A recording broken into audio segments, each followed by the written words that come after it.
You're here for only 3 concerts. Germany, that's the last one. Why don't you come over here more often?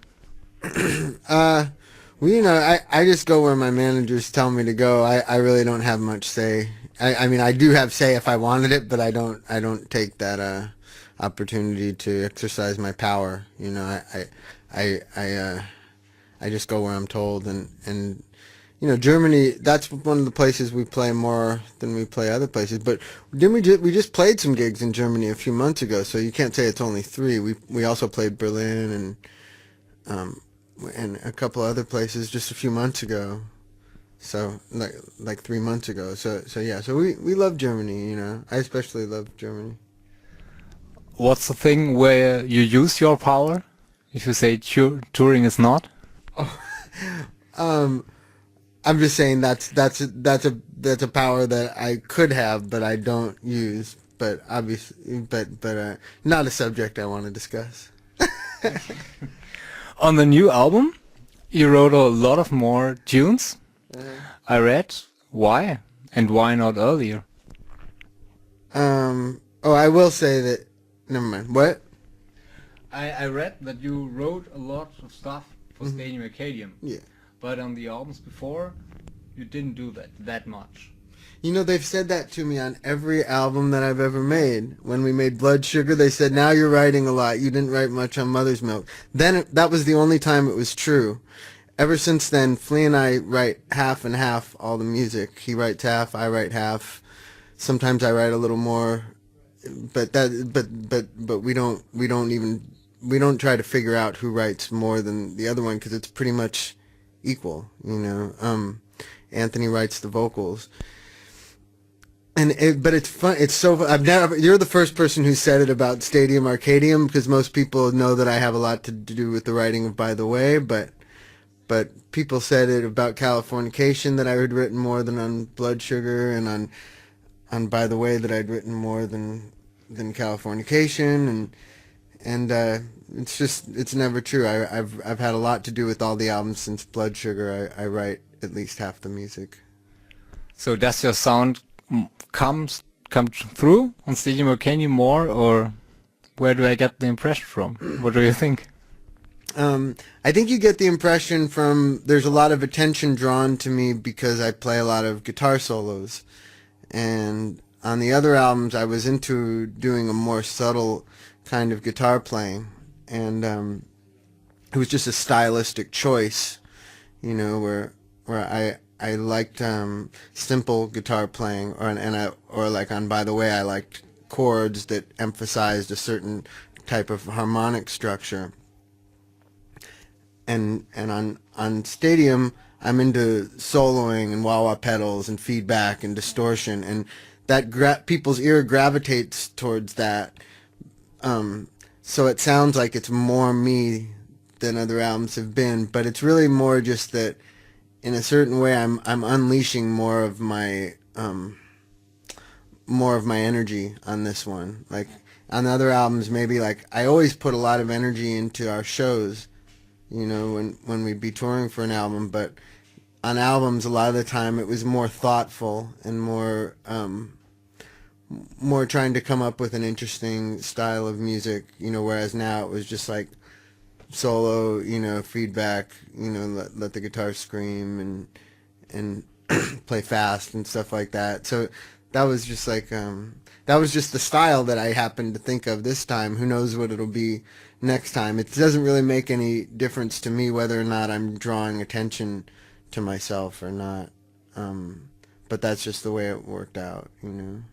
Okay, you as a band, the Red Hot Chili Peppers, wrote a lot of songs, 28 tracks on Stadium Arcadium, and on the singles there are several non-album tracks.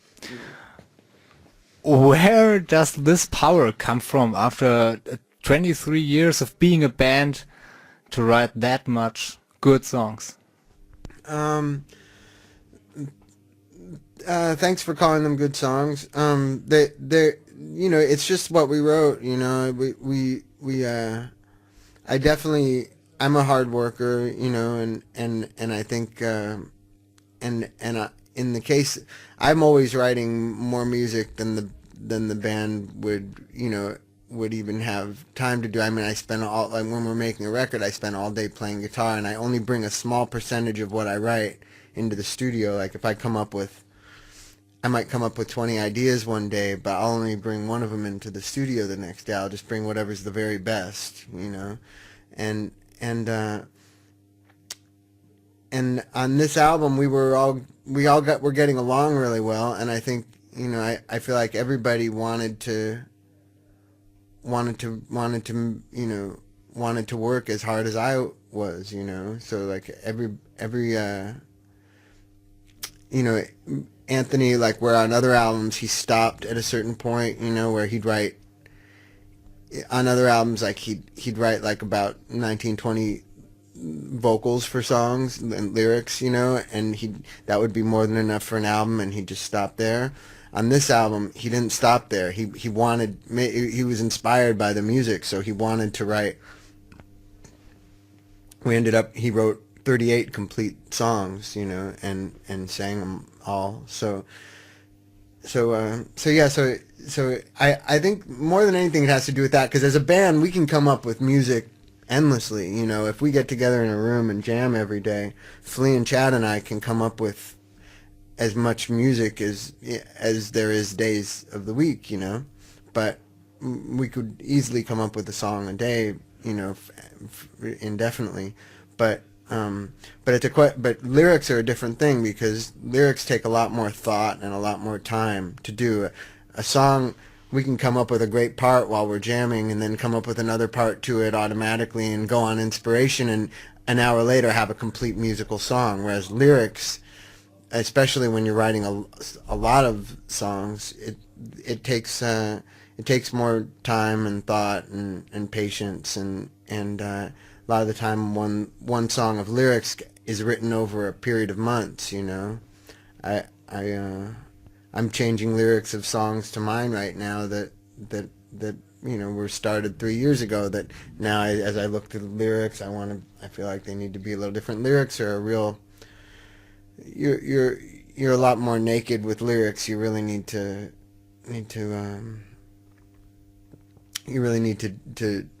you know, to take your time with them. So it's that's the main reason. I would say Anthony is the main factor in that, because I remember on previous albums him just stopping at a certain point when he'd had enough, when he'd said everything that he had to say. And on this album that never came. He really loved the music and really wanted to write vocals to all 38 tracks that we had all considered to be good, you know. Will there be a compilation of unreleased tracks if you have 10 more as you need it? Well, some of them have already been released on B-sides, and there's other ones that are going to still come out on future singles on B-sides. You know, we've made a lot of great B-sides over the years, and I'd love to release them on a B-sides record, but I guess what we're doing is waiting till at a certain point we're going to put out a box set, and that will have every B-side that's ever been done, because there's live ones as well as studio ones, you know. So we could have, like, I'm sure we'd end up having a whole CD of live ones and a whole CD of studio ones, maybe even more than a whole CD, because we really have made a lot of them over the years for these last few albums. I was always really into you know, I'm a big collector of music, and other bands who made really good B-sides, like Nirvana and REM, and you know, I was always really into collecting their singles, you know. So that's a fun aspect of it to me, having B-sides. I like having leftover songs, because it gives the fans who are the more diehard fans, the fans who just buy everything that you do, and it gives them something special that's just theirs, you know. Because a record, like, while a record of ours might sell like 3 million copies or something, a single will only sell like 10,000 copies. So it's kind of like, it's more for people in the know in a way, and they're the ones who end up getting to enjoy the B-sides. Is the fans, the more serious fans have something that they can more call their own, you know. Okay. On Stadium Arcadium, it's a nice mixture of all the typical Red Hot Chili Peppers trademark, the groovy things, funky things, the melodies, the lyrics. It's all kind of typical Red Hot Chili Peppers parts mixed up in songs. Would you think it's the greatest Red Hot Chili Peppers album because you succeeded in putting all these things into one album?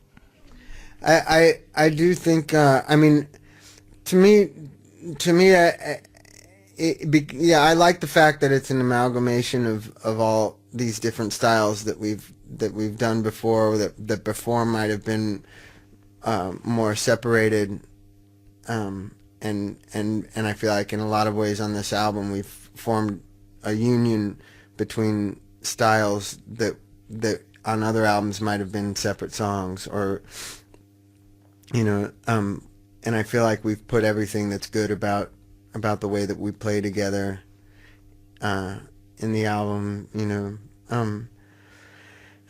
I like it better than our other albums, but I don't claim that means it's better. Who's to say what's better? I mean, it's all about personal taste. It's all about what one individual likes. There's no factual best. It's just whatever appeals to you. This album for me appeals to me more. I feel like I'm more free in my guitar playing, and I feel like we really sound like a band, unlike and I don't feel that you could say that about By the Way, and we really sound like we're playing like a unit, and it's raw, and at the same time there's interesting sounds going on, and different sounds coming from here and there that you haven't heard, and I feel like the songwriting's good, and there's good combinations of things where you have a fast, heavy song, but that's also pretty or something. Before it was more just separate, But we've been getting more and more this way. Yeah, to me it feels like we're growing and building, but that's just my perception of it, and it's not. I don't say it means anything, Okay. I read the next single will be Storm and Teacup. No. No? Oh. Or Sounds post it like on your something website. It's a joke. Ah, okay. What will be the next single? Do you know already? Well, you mean After Snow? Yeah. Well, I think it's one thing in Europe and it's another thing in America. In America, it's Humpty Bump, for which we have a video directed by Chris Rock, the comedian. He made a video of us, which is very funny. I haven't seen it yet, but I think it's going to be very funny. And in Europe, it's Desecration Smile. Okay. Yeah. The Europeans didn't want the funky song, and the Americans didn't want a mellow song. So, trying to make everybody happy, we have to do two videos, which we're not happy about. Well, your videos are nice. It's not a loss. For you, maybe. For me, it's a day of my vacation that I wish I could spend laying in bed. Okay. I'm doing a newcomer show on Dasding also, where young bands who put their music into the internet to promote it are played. You're putting a lot of your solo music on the internet to let people download it from your website. Yeah, I did that a few years ago. Some music that I'd made at home that I knew I never planned on releasing. I gave it to somebody and I said, you can just put this on the internet, let people download it for free. And I'll do some more of that at some point. I definitely have some other music that I could put. Oh yeah, and I also did the demos for Shadows Collide with People, and me singing the songs from Shadows by myself. Yeah, I think it's nice. I think the internet, one of the things that I like about it is that it's a way that a musician can make direct contact with people without having to go through the business world, and and nevertheless get your music across to people who you don't who you don't know personally, or that who who you're having no actual personal contact with, you know. And Sorry. I like that aspect of the internet. It's only because I'm such a busy person that I don't take. It's only because I'm such a busy person that I don't take more advantage of it. I always think that I'd like to do more than I do for it. But yeah, those things are cool. I'm sure, you know, I'm sure over the next couple of years I'll do other things like that. Do you think it's a good platform for young bands to promote themselves? Yeah, of course it is. It's great. You know, yeah, it's a great way to get your music across to people. You know, and it's a great way for like-minded people who live in totally separate parts of the world to be able to put their heads together. You know, and connect with one another. You know, and you know, converse and make friends and all that. I appreciate the internet from afar. I actually don't take much part in it. You know, I'm kind of still living in the 70s. Okay. They said we've only 50 minutes for the interview, so I would do a few standards. For example, IDs, for sure. And I noticed it. I won't do IDs. Oh, that's great. I can ask more. I can say, oh no, you didn't. Got to asking something. Okay, so let's go on until they... Yeah, it's too much like doing a commercial. I don't Yeah. do commercials. I don't do IDs. You know. Okay, oh. I've got I no know you problem don't with care. it. Okay, where were we? Oh, okay, the internet. What are you doing after your tour? I think you need a vacation or something like that. I do need one, but there's, you know, there's well, we have a month off in December, which I'm really looking forward to. That'll be the most time I've had off since a year ago when I had a little 2-week break for Christmas. We've been touring a lot. I'm during that break I'm gonna do some recording for my next solo record, which I can do at my house since I have a studio there at my house. And then we'll just keep touring. You know, we're gonna be on tour for a really long time till probably the end of next summer. So, you know, I don't really even look at this break coming up as being that much like free time, because what I really need to do more than anything, the first like order of business is to sit in one place and do nothing for a second, you know. And I won't be doing nothing. I'll be reading, and I'll be hanging out with my girlfriend, and I'll be making food and playing with my cats and listening to records, and you know, that I'll be doing a lot of those things and taking walks and stuff like that. I need stuff like that because I've been working really hard for a couple of years now, really without much of a break. So, and it's not like when you have a normal job where at the end of the day you sort of hang your hat up. Like for me, like I live this job all the time, you know, and I'm constantly emotionally tied to it. You know, if we go through so much problems with each other in the band as four friends trying to function together in a way that's honest and true. We always have disagreements. We always will, you know, be so honest and open with each other that it can hurt the other one or put the other one on the defense and stuff like that.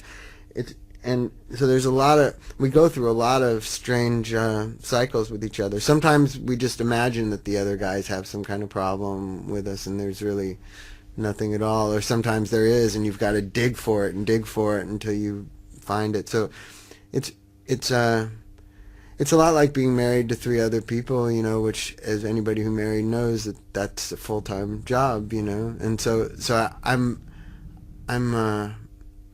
really excited about when touring's going to be over, when I can actually have some kind of like thing I would actually call life again. But in the meantime, I'm having a good time being on tour. It's the most fun I've ever had on stage, connecting with my bros, and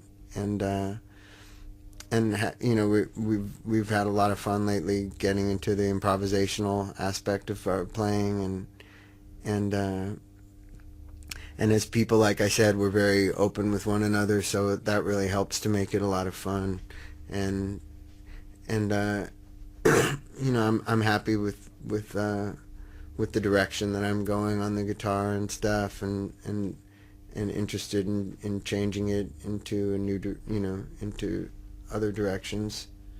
I'm happy with the, you know, just with the fact that playing is changing all the time and stuff.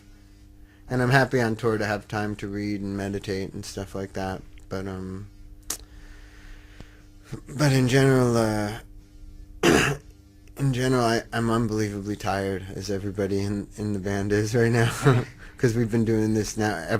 We went straight from mixing 9 months ago to being on tour. You know. So you won't be on. You don't know how to stop your phone? Oh yes. Sorry. So you won't be on New Year's Eve with your band. You will celebrate for yourself. Yeah, I'll just have a nice little time in my backyard. Okay. Probably won't even go anywhere.